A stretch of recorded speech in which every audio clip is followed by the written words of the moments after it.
sumunod sa Sex Bomb dahil ngayong linggo, lalaban na at makikipagsabayan sila sa All Out Sundays stage. Tila warm-up nila yan bago ang round 3, 4, and 5 ng kanilang sold-out reunion concert. Makichika kay Aubrey Carampel. Kasalo na sa tanghalian ng maraming kapuso tuwing linggo ang all-out na energy at performances sa All Out Sundays. Pero bukod sa kapuso at sparkle stars na humahataw sa dance floor, inaabangan din ng marami ang segment ng AOS Barkada, tampok ang fast-rising P-pop acts sa bansa.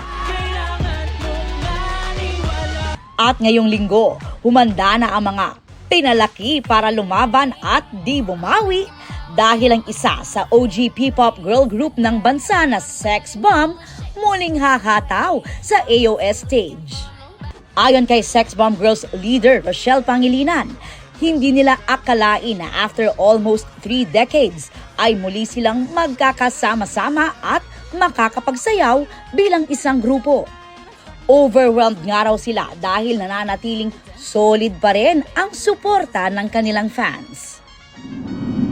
Noon kabadong-kabado dahil feeling namin baka wala nang sumusuporta sa amin, wala nang manonood. Ngayon, kinakabahan na kami sa sobrang ang dami-daming sumusuporta.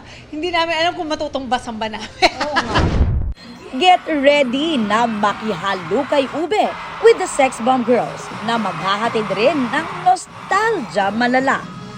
Kaya masaya raw ang Sex Bomb na nakikisabay pa rin sa kanilang dance steps ang maraming millennials, pati na ang bagong henerasyon. Kasi pinalaki ng mga mommies ng millennials. Oo, ng Gen Z. So, parang tumawid ng lahat, karamihan ng generation ng ang Sex Bomb. Kaya happy kami talaga. Nitong weekend nga pumila ang mga pinalaki ng Sex Bomb para makakuha ng tickets sa kanilang reunion concert.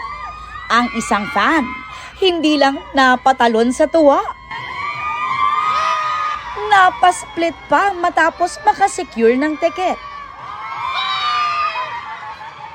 Naloloka nga kami talaga. Kada makikita namin yung mga posts, tapos pag meron sila nakuhang ticket, yung iba nag-i-split pa. Yung iba parang nanalo sa loto. Oo. Regardless na kung may manood sa atin o wala, ang importante makapagsayaw tayo ng Na buo magkakasama ulit. sa iisang stage at sa pinapangarap nating malaking venue, which is hindi kasi namin nagawa before nung time namin. Aubrey Carampel, updated the showbiz happening.